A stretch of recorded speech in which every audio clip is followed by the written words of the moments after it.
before I start, I just want to clear, like Muhammad Ali. I know it sounds a bit, because a lot of people, when I tell them my name, they don't believe me. So I just tend to keep it short. I just say Muhammad. So as Dana said, I fled Afghanistan and came to Australia on a boat. The reason why I fled to Afghanistan was because of Taliban. And with the help of a smuggler, we paid $16,000 to the smuggler and came unaccompanied, but with my brother and his family. And he had 5 kids, along with me with 6. So I was the oldest. I was only 10 at that time. And the youngest was less than 12 months old. So we got on the boat. Our boat was intercepted 6 days in water by the Navy ship of Australia. Unfortunately, on our boat, we had people who came previously by boat to Australia, but they were returned back by the Navy ship of Australia. So what happened was those people actually set the boat on fire. So there was 150 people on our boat. As the fire was spreading, people were shouting for help, and the Navy ship of Australia was just circling us around and was not even helping us. It took 2 hours for them to rescue us out of the water. 2 ladies passed away at that incident. My own nephew, who was less than 12 months old, was unconscious for 6 hours. And we thought that we lost him, but luckily he survived. And then from there, this was back in 2001 when John Howard was the Prime Minister. They took us to Christmas Island. We just came after the Tampa ship came, and they were taken to Nauru. So first we were taken to Christmas Island, and we were there for over a month. We lost all our belongings in the fire, in the sea. I mean, the clothes that I was wearing that for over a month in Christmas Island because they didn't have proper facilities as well. And then from there, the government said, look, in order for us to process your claims, we'll have to take you to Nauru. And for us, we had no idea what Nauru was. They were talking about, yeah, how good it is, you know, you've got big beaches around. I'm like, okay. They said, in order for us to process your claims and for you to be settled in Australia, we have to take you there. And we agreed to it. When we were flying there, I remember I was sitting on the window seat, and as we were going in, landing, I saw the island. It was so small. And I'm like, how are we even going to land in this small island? But we did. They took us to the detention center, and that detention center was even worse than Christmas Island. We were living in army tents. As most of you all know how it is, the situations and the conditions of those detention centers, lack of medical assistance, people with psychotic disorders, mental illnesses, all sorts of mental illnesses they can think of. The government its message was clear that you will never resettle in Australia. You either stay here in Nauru forever or you go back to your country. There were people that in the detention center, there were over 1,000 people, and they did process our claims, but out of those 1,000 people, only 20 to 25 people were recognized as refugees. The rest, they said, you guys are not genuine refugees. So at one stage, they even came up with a package bribing us, saying that, look, we're going to give you $2,000 each, and for families, we're going to pay $10,000 if you happen to voluntarily sign up and go back. A lot of people actually, over 100 people actually took that money and went back.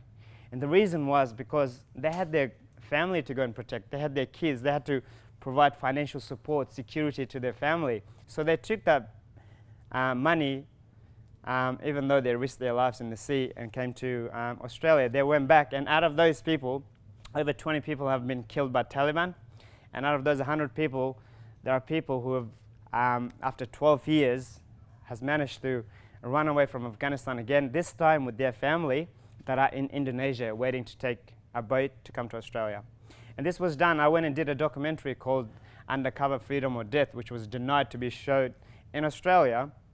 It's like literally what they go through in Indonesia. And that shows the media how we're not going anywhere.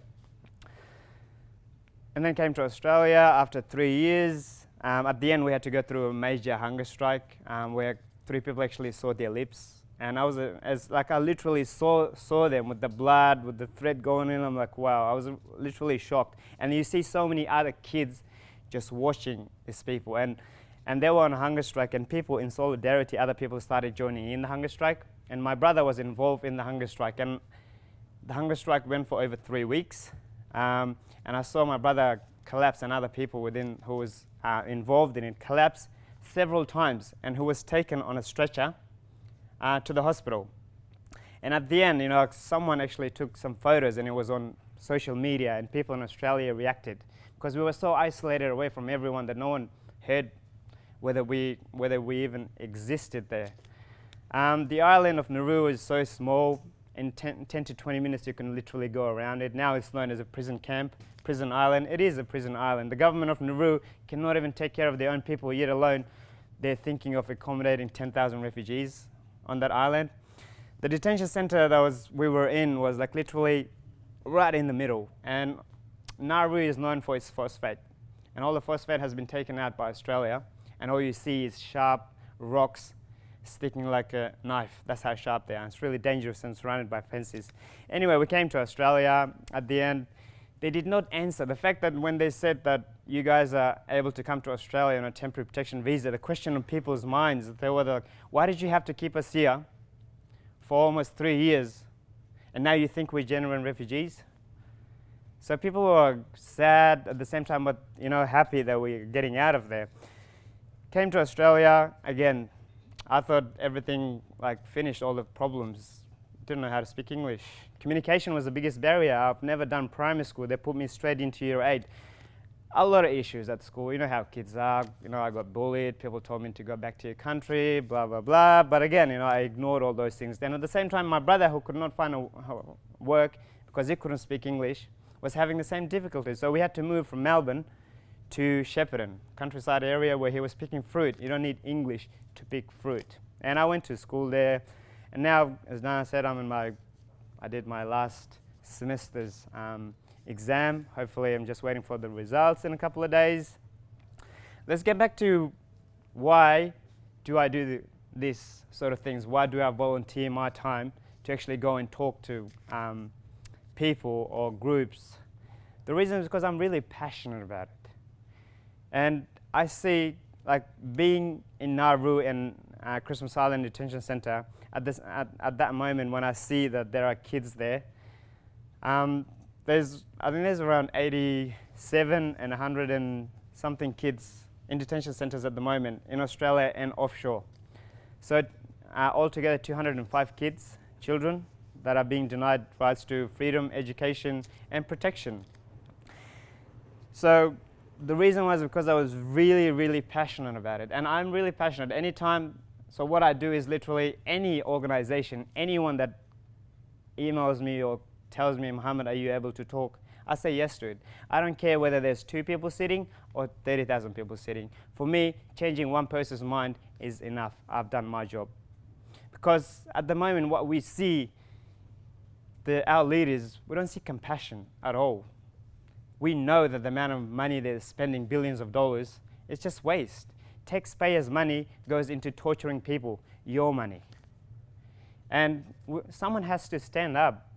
And there's a lot of organizations that are helping refugees. And now the best thing is that we need storytellers.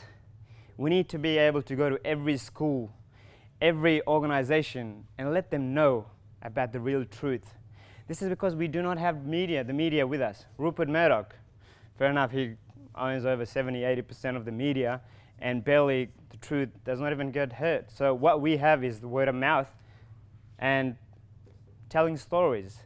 So I've been doing this, advocating since 2011, and I've seen so many organizations, their goal is to get kids out, but we don't have a lot of refugee storytellers that could actually go to different places and be a voice for the voiceless. Now, my main objective and goal at the moment is going through schools and educating our young kids, because they are our future generation. And if we don't teach them about compassion, about humanity, then who is? Our leaders. In my country, obviously, my country has been in a civil war for more than 2 decades. And yet, we still see violence there. When I was there, schools were being burnt down. Girls were not allowed to go to school. And anyone who's in the parliament at the moment there, okay, if they do any mistakes, okay, but Australia, They go to primary school, they go to high school, then they go to university. You have all these facilities and opportunities available then. But when you become a leader, this is the treatment that you do. You don't really, like for Australia to send its army to Afghanistan and other nations where they displace thousands of people, and when the same people actually come and knock on your door, and they've risked their lives already on the sea, they knock on your door, please let us in. This is their treatment. We open a detention center. And let me say this, the detention centers are worse than a prison. In a prison, you know you've committed a crime and you're there for a particular amount of time. But in a detention center, you have not committed a crime at all. And yet you're still being held there indefinitely. For what reason? My niece, one of my nieces, she was born inside the detention center. And the government of Nauru denied to give her a birth certificate, and the Australian government denied to give her a birth certificate. Now the question is, what is a newborn baby? What is their crime of being held in a detention center? So that's, and also the fact that, good luck with my name, Mohammed or Muhammad Ali, straight away I'm guilty in the eyes of the law nowadays. We see what's happening around the world. Instead of our leaders getting together and negotiating, all we do is preparing for World War III.